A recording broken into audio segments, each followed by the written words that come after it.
रहनी राजा का बेटी बहिनी कोई रिनिया मोरे राम बहिनी कोई रिनिया हो।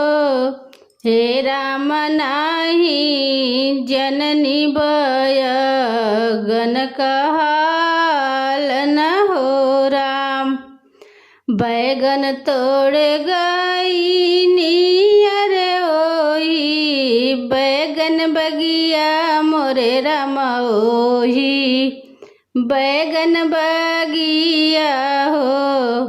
हे राम चुभी गए अंगुरिया बीचे काटन हो राम। हे राम चुभी गए अंगुरिया बीचे काटन हो राम। के ही निकाले हमारे अंगूरी का कटवा मोरे राम अंगूरी का कटवा हो। हे राम के ही हरि लेला मोर दर दियाना। हे राम के ही हरि लेला मोर दर दिया हो राम। देवरु निकाले मोरे अंगूरी का कटवा मोरे राम अंगूरी का कटवा हो। सैया हरि लेना मोर दरदन हो राम।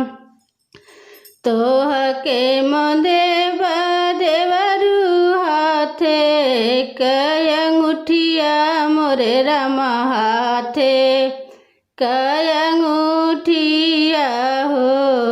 तोरे बहुआ जोगे हार न हो राम। हम के न चाही भाभी हाथे कय अंगूठिया मोरे राम हाथे कय अंगूठिया हो।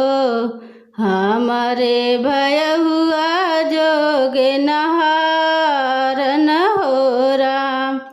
हम के त चाही भाभी गोदी में होरी लवा मोरे राम गोदी में होरी लवा हो।